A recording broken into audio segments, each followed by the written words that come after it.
For the fourth time in the playoffs, Josh Allen and the Bills have lost to Patrick Mahomes and the Chiefs once again.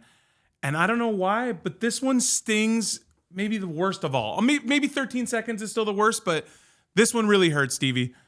It hurts so bad, but there's always next year. That's a lot of positivity after what was about as heartbreaking a loss as you could possibly experience, right? And that the Bills, with 3.5 minutes left, down 3, Josh Allen has the ball in his hands, and nothing happens in those subsequent plays. And it's just astounding the way they went down, because you thought when Allen had the ball, Chris, you thought it was go time. You thought it was a legacy drive coming up for one of the greatest quarterbacks of our lifetime. And instead, it was a very pedestrian set of play calls that I think really burned Buffalo. So honestly, basically a game like this, I'm ignoring most messages from people, but there's a group chat where we're talking. The Bills fans talk to the Bills fans. You got to stick together.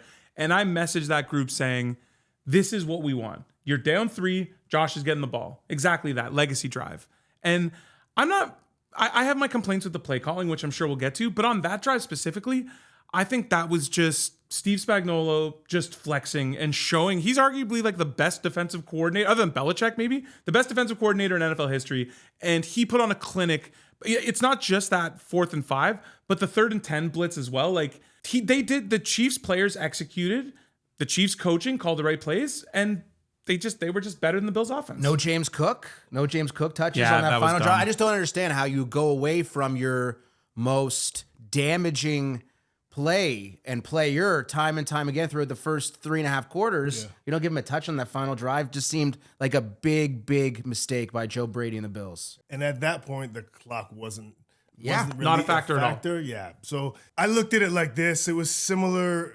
I'll say this. The best quarterbacks in our league right now, if you don't sack them, get them behind the sticks, they're going to convert in those spots, especially in key moments when they're willing to use their legs. Now, 3 guys, Mahomes, Lamar Jackson, and Josh. If these guys in those 2-minute drives at the end of a game have the ability to run and pass, you look at Lamar's drive versus Buffalo. I mean, I knew when he got the ball, we were in the stadium, when he got the ball, we all knew down there, I knew he was going to score. And that was it was all him down the field. And then same when Patrick got the ball knocked out. The only thing that stopped the Bills and made them kick a field goal on the Chiefs, on the previous one to take the lead was the sack from Phillips. Jordan Phillips just annihilated that. Absolutely. And that's what got him to 3rd and long. Otherwise, they would have been on schedule, and they probably would have scored a touchdown. For the Bills' last drive, and Josh, I felt like Josh, they almost converted on that play, and it was the perfect call. That 4th down call from Spags you talk about was almost a perfect call. It was the split. Stevie could talk to this. That split of the wide receivers so close to the end, which made that check the call. The call wasn't for a corner blitz. Mm-hmm. The call was a blitz. And the safety was probably going to come down or one of the outside backers. But when that receiver got close to the end of the line of scrimmage, so close that you saw that corner, he put his hand up, waved, made a signal. The same signal went. The safety made the signal back. That was like, hey, this guy's tight. I got a close run to the quarterback. Mm-hmm. That's a built-in call that Spags has for that situation when they get a tight split, and they called it perfectly. I think if they don't have that formation, and kind of fortunately, they somehow convert, because they almost converted. Even without that, Josh still almost converted that. Welcome into Broken Table. The Bills are out. They lose 32-29 to Kansas City in the AFC title game. That's Chris Hein, Davis Sanchez, Stevie Johnson. I'm Aaron Korolnek. And when we consider the final offensive play for Buffalo, the unbelievably athletic throw by Josh Allen on that blitz you're referring to, Davis, where he steps back and just chucks it and inexplicably almost falls right into the arms of Dalton Kincaid, which defied any and all logic or physical reason. Kincaid, just that critical drop, and I don't think you could place too much blame on Dalton Kincaid for that play, Stevie, but I'm sure that's one he'd like to have back this morning. Absolutely, because it's a catch that, receivers, pass catchers, tight ends, they usually catch 8, 9 out of 10 times. But it's also one of those catches where it's only difficult if you're in that position. A lot of people can look at it and be like, hey, that's super simple, easy catch. But, when you break it down, his momentum was going to the right. ball floating in the air, and then you got defenders screaming at you. You never know what's gonna happen, so you just try to react off instinct. And unfortunately, his timing was just a little bit too quick when he went to grab that ball in. But at the end of the day, again, we all have to make that play.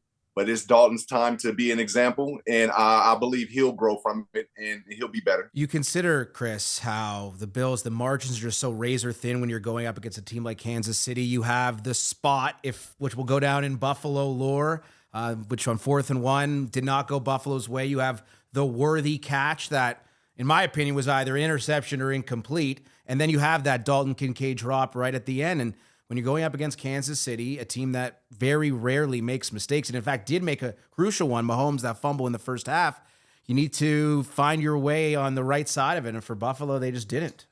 I'll say this. The spot, yeah, that pissed me off. But because you see the refs coming in from different sides. That was annoying. Especially Kincaid looked like he might have even gotten the first down on the play before. But that play, the ball hitting the ground, that actually helped the Bills because KC scored quickly. Buffalo was able to then go and score. True. And if we want to talk about luck or whatever, 4 balls were on the ground.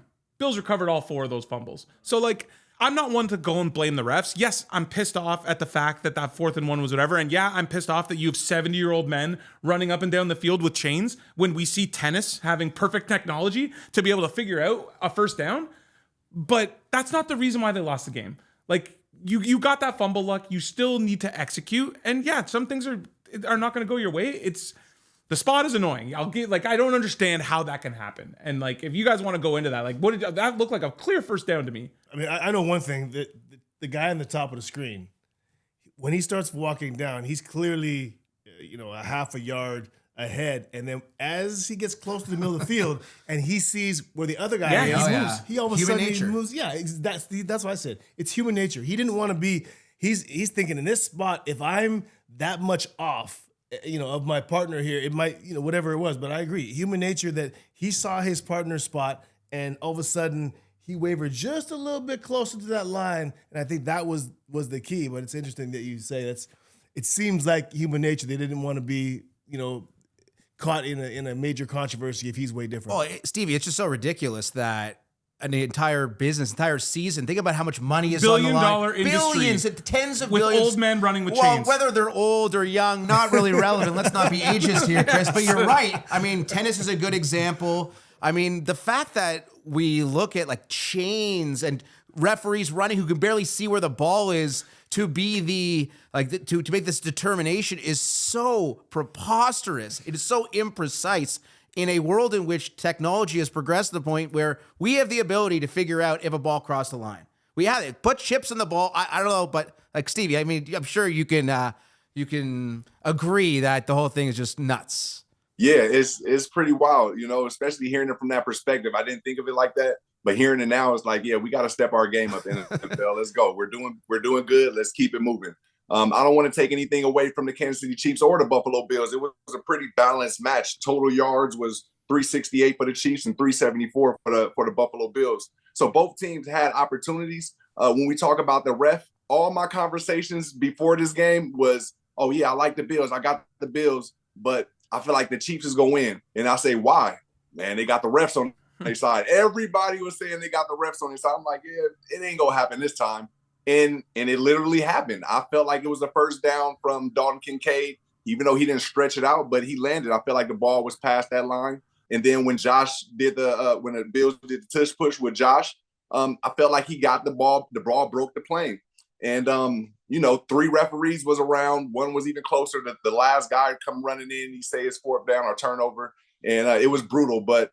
And after that, I mean, again, they're down 3. Josh Allen has the ball with 3.5 minutes to go. That's as good as you could have possibly asked for on the road if you're the Buffalo Bills. But with regards to Allen, who I thought no one's blaming him for the Bills' loss. The guy's superhuman. That throw to Mac Hollins was nuts. Stevie's boy, Mac Hollins, for the monster game. What a performance. And that throw to Dalton Kincaid, the unfortunate drop. Again, there is no other quarterback in NFL history that can make that type of athletic maneuver. But give the man a break already. How much heartbreak can one exceptional player endure? 13 seconds, the Diggs drop. You have the Bass missed field goal. You have the Kincaid drop. You have the spot. I mean, something needs to go right in this guy's life. Now, he does have Haley Steinfeld now, so it's not all bad for Josh Allen. But man, someone of his caliber having to endure this type of heartbreak year after year, losing to Mahomes and Andy Reid and Kelsey, is nonsensical blabbering after the game, singing different songs. Make it end. Please, Eagles, end this dynasty for everyone's sake. Just had to get it off my chest. To Aaron's point, this is a crazy stat. Since 2000, teams with 4 touchdowns and no turnovers in a playoff game are 59-3. 2 of those losses, so Bills yesterday, Bills Chiefs, 2021, 13 seconds, Bills Chiefs, and then Chiefs to the Patriots in the 2018 AFC Championship game, the D4 game. So historically, you win these games. But I want to go back to like Spags, again, to me, out-coached Joe Brady. Absolutely. The tush push coming in was 21 of 22 for the Bills on the season. It was 2 of 5 yesterday. I think there just needed to be, you need to adapt. They were stopping it. And it was clear by the third quarter that they had stopped that. So maybe instead of sending Josh left every time, maybe try sending him right because they're stacking that. You saw how Mahomes did it too, on the move. You saw the last one. They went with a hard count and went twice the Chiefs player was in the neutral zone.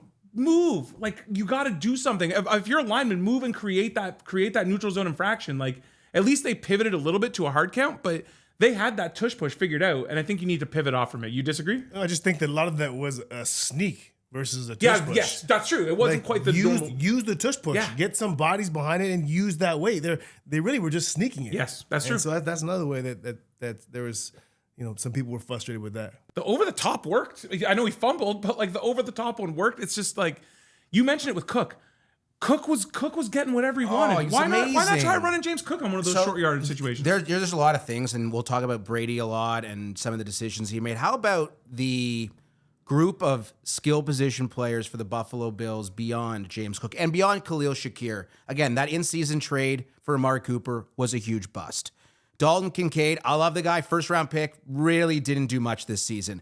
Keon Coleman, early second-round pick. We know the Xavier Worthy trade. We know these two players will be compared head-to-head, and rightfully so. Worthy was incredible against the Buffalo Bills, and Keon Coleman didn't do much. 3 catches between Kincaid and Coleman. Their first-round pick the year prior, second-round pick the most recent draft. I mean, you need more from those guys. I think you can take it even a step further, and that's the last 3 first picks that they had, because the year before was Kyer Elam. Yeah, and when Benford went down, credit to Kyer Elam for bouncing back a bit in the second half, but they were attacking him, and you can say Kyer Elam, Dalton Kincaid, and Keon Coleman, those are first to high second round picks. All of those guys needed to be better, and it kills. I like Keon Coleman. I think Keon Coleman's going to be a good fit for this offense, but the fact that Ladd McConkey went the pick after that, and then you look at Kincaid, Sam Laporta goes 10 picks later. And it's like those picks kind of really hurt. And if you can, if you swap those guys, imagine if the Bills offense had Ladd McConkey and Sam Laporta,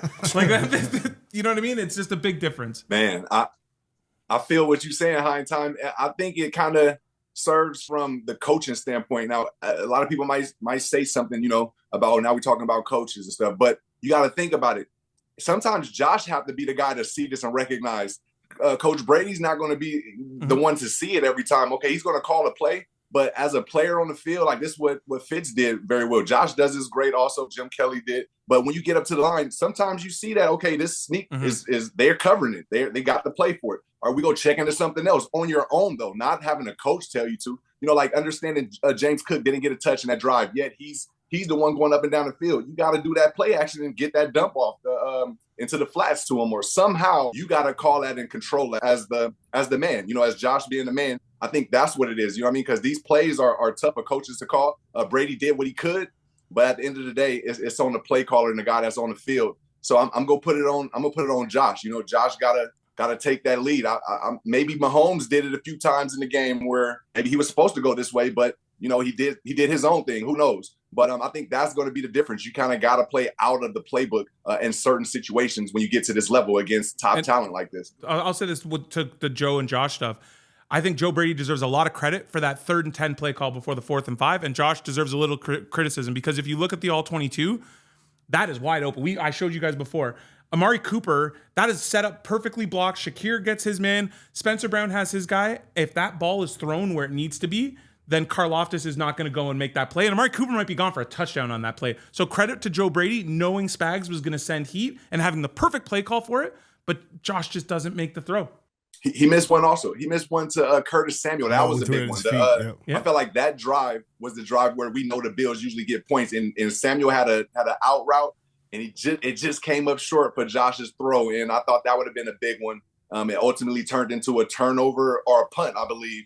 And, I think the Chiefs ended up scoring on that. So that was one I thought we could have got back. The fact that we're looking at this and, 3 throws that were, a little bit the margins low, are that thin. Razor thin, man. It's the Chiefs, right? I mean, it seems like they're inevitable. And that's like 4 and 5 years to lose this. And I'm not willing to say that.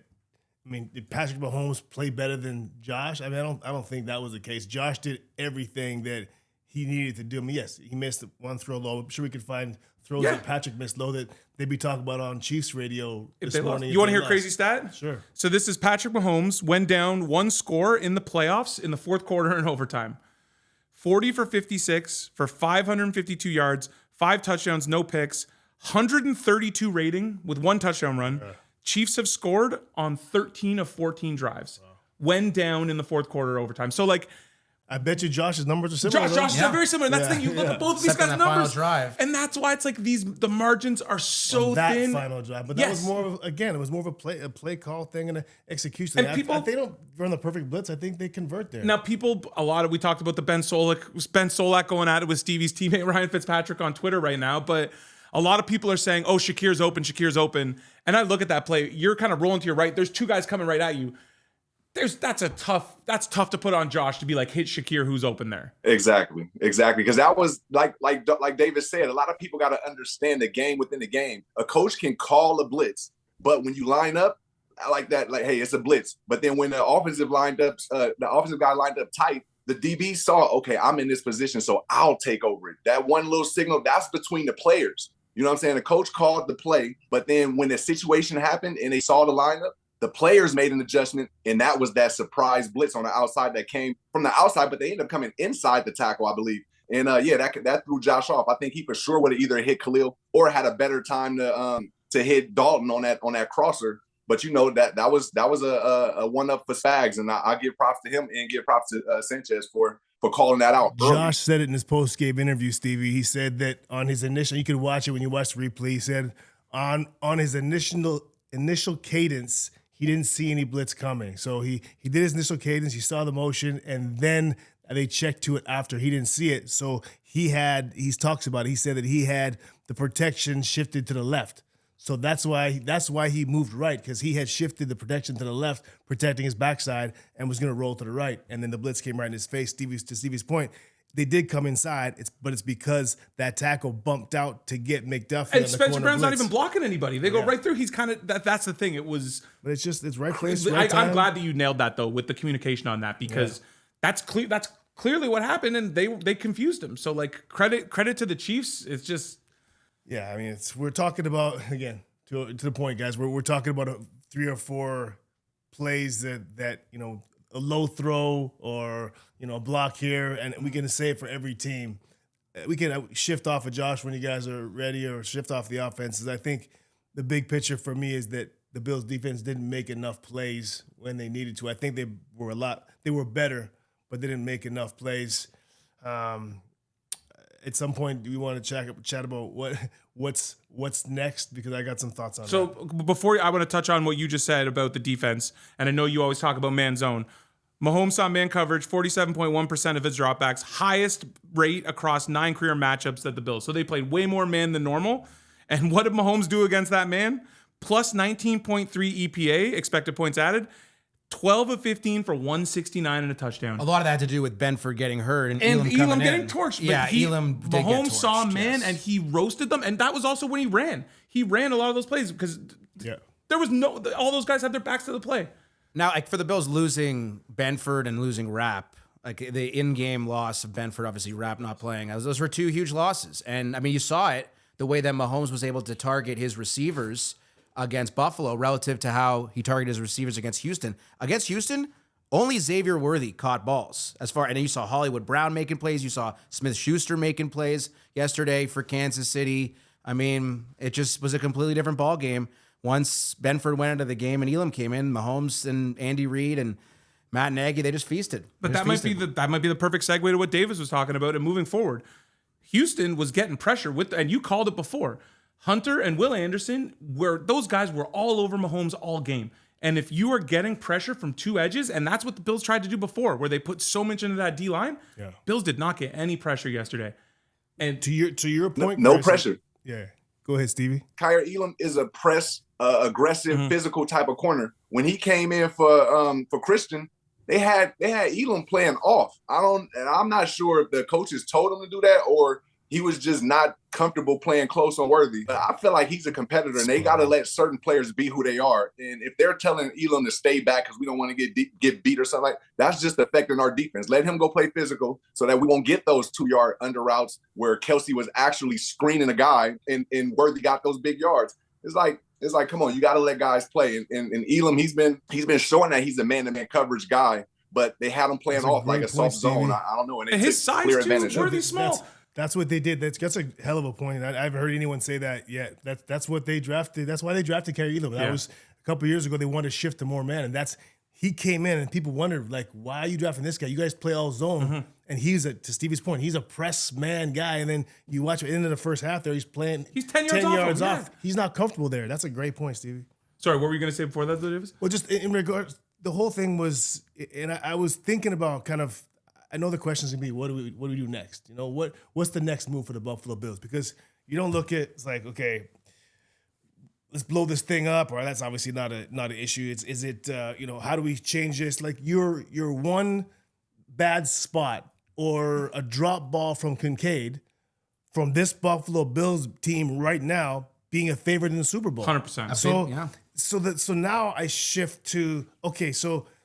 Where's the difference? What has to be done to make that one play, the one difference that could shift all these close games, close AFC championships, close to get to the ultimate prize of Josh Allen being a champion and the Buffalo Bills being champions? And what I thought was back to conversations we had earlier, and that is, and you may lose some pieces because of it or have to juggle your roster a bit if you're Brandon Beane here. But to me, it's finding that Josh Allen on your defense, finding one guy in free agency or via trade that is special, that everybody else in that defensive locker room or in that locker room and on the field knows that in a key time, in a key moment, this guy is better than everyone else and he can win. Now, like let's say if it's Myles Garrett, let's say this for an example. And I know these guys are going to be easy to get, and you might have to shift some salaries around and do some things. But you get a guy like that, now all of a sudden there's 3 minutes left in the game in the same situation, and it's you got to win, you got to win, you got to hold up, you got to hold up, you got to hold up. And Myles, we're going to give you a two-way go. We're going to scrape a backer around. You can make an inside move, outside move. You have to win on this play. The rest of the Jimmies and Joes, just hold up. Get to your job, This guy's going to win. Same thing will be with Pat Surtain. They just have to have Chris Jones. Chris Jones in case he's a perfect example of that. The Bills need to have one guy in that huddle on defense that they know is the man, and they could lean on him and scheme around him to go win in that crucial spot. They haven't had that guy over the last 3-4 years. How about this, Chesney? I got a question for you to add on to that. So which level would you take? Would you go from D-line, or would you go the linebacker level or the third level in the DBs? It's the first or the third. It would never be the second because they can't impact the game as much, Stevie. But I would go. It's either a defensive end or it's a corner, and it wouldn't even be a safety because again can't impact the game. But we change the numbers game with those two. Any edge guy, I always say this in the NFL. Edge guys change the numbers game. I think they're set at linebacker. Like Milano, former All-Pro, kind of come back from injury. Terrell Bernard, good player. Milano, former All-Pro. I think you're set there. I agree. I think it's edge, but I'd also love them to improve at corner a little bit because we saw it when Benford went out. That was trouble. And Rasul Douglas was great 2 years ago. I don't even think they need to improve a little bit. I think they need that star. Yes, it's not that easy though, right? We all know that everyone would love Surtain or Myles Garrett, but it's just or Max Crosby. I think it's got to be that one guy because they've had incremental success, but not a dominating game. Yeah, and I think you also need to consider the fact that Cincinnati, they're going to be in the playoffs next year. The path in the AFC is not getting any easier when you have Cincy and Baltimore and Buffalo and the Chiefs. I think the Chargers are improving. And I'm not going to say this was the last dance for the Buffalo Bills, because as long as you have Josh Allen in his prime, you're always going to be amongst the 2, 3, 4 top contenders to win the Super Bowl. But man, what an opportunity that was missed here in the AFC title game. That's the annoying thing. And like going into the year, our expectations were this is transition year. You got 25% of your cap and dead money. Your pick for the second round pick you're getting for Diggs wasn't coming until next year. It was supposed to be about building to next year. But when you're that close, it just really hurts. But hey, going into next year, you do have that. You have a first and 2 seconds. You have more cap space and just a little more positivity to throw out there. This is Peyton Manning. First eight years of Peyton Manning's career, 3-6 record, 0-2 against the Pats. What happened in year 9 at age 30? Won a Super Bowl, and what did his record finish at? 3-2 against the Pats. So Josh might be 0-4 right now against Patrick Mahomes, and he's not even in year 9. Josh, I think, is entering year 8 next year. So this legacy, everything can still change. It's still very young, and Davis is shaking his head. I'm going to take the overly optimistic approach of it. It's just a tough pill to swallow. That's all. And we said it before. This is kind of this Mahomes Allen is sort of the Manning Brady of this generation, right? So. All right, so the Super Bowl is set from New Orleans. You guys will all be there. I'll be here by myself with Michael, which is going to be a great time. We're going to have an awesome Now, Stevie didn't tell you he's flying you in. Yeah, he's flying me in. Nice. I'll be on the Stevie Johnson private jet. I respect it immensely. But as far as this matchup goes, we saw this matchup a couple of years ago, an all-time classic between Kansas City and Philadelphia. How do you think these two teams stack up in 2025, Stevie? Man, I don't even care. I wanted the Buffalo Bills to be there, man. I ain't gonna lie. But no, I'm gonna give props to it. Shout out to the Kansas City Chiefs. At home, they went undefeated. Something that I was very proud of the Buffalo Bills about, going undefeated at home. But the Chiefs, they won up this again. And they'll be seeing the Philadelphia Eagles. I want to say the Saquon Barkley's to what he was doing yesterday to the Commanders. 2 touches, 2 touchdowns early. I mean, he's a force. He's the guy who, everybody came to see on the NFC. And, it's going to be a heck of a matchup. But I now know you can't bet against the Chiefs. You can like the Philadelphia Eagles all you want, but don't put your money against the Chiefs, man. Just do it. Just bite the bullet and get that money. Well, Stevie's right, because as me and Aaron both said, as soon as that game finished, we both went and smashed the Chiefs, -1.5 on FanDuel. Davis. Not Davis. I think I can't give up my pick this early. I haven't decided yet what I'm doing. It's too early in the week. Maybe on next week's episode we might come I like around. that. It's a good tease. I agree with you. The roster talent, if you're saying if it's just talented roster, Eagles 100% have it. And I would say this, the one time we've seen Mahomes and the Chiefs sort of look vulnerable in the playoffs was that Tampa Super Bowl. And Philly's defensive line is built in a similar way that they can get pressure with the front four. And if that's how the Chiefs are gonna lose, that's how it's gonna happen. You're exactly right. That's why people are all over the Chiefs right now. This is not a good matchup for the Chiefs. You're exactly right. The front, that's where I look at right away, talk about advantage. This Eagles front, that's how they play. They rush 4, they get there with 4, they got a great back end. And what does Kansas City struggle with? Protecting Mahomes. So they're going to be able to sit on those quick hitters that Mahomes wants to get the ball out. They'll sit on it in their zones or whatever they're playing and get there with 4. This is not going to be an easy matchup for the Chiefs offense. You can't just say, Patrick Mahomes and Andy Reid. It's not that easy. It's worked in the past, though, saying that. Yeah, fair enough. Big Super Bowl for the country of Italy. We got Spags versus Fangs. Like two proud Italian defensive coordinators. Forza. I can't wait. Yeah, Forza. Hey, I feel like another thing with the Eagles, they nickel and dime. They're comfortable with nickel and dime. And so that's what I feel like the Bills offense will evolve into. Early, the Bills versus Chiefs, they was looking to get downfield those first couple drives instead of just nickel and dime and then taking what the defense give. And I feel like the Philadelphia Eagles are a team that's really comfortable with doing that. So it may be a closer game early. And like you guys saying, if that D-line wake up, that front 4, wake up against the Chiefs, it may get out of hand for them if you add that running game with Saquon Barkley and keeping that offense of the Chiefs off the field. We saw James Cook rip off 85 yards rushing against Kansas City. When it comes to all Philadelphia Eagles, it's Saquon who is a Super Bowl MVP favorite, not Jalen Hurts. Something I can guarantee you has never happened before in Super Bowl betting. Well, I was just going to say, if you like the Eagles, Just take Saquon MVP at plus 290 and Hurts MVP at plus 380. You're getting way better value than the whatever the money line is. Yep. No, you're right. That makes sense. Davis, you That taking notes? makes a lot of sense. Let me write that down. Okay, so Stevie, next time we see you, we'll be in the flesh in New Orleans. Aaron, unfortunately, we'd love to if you can get on Stevie's private jet.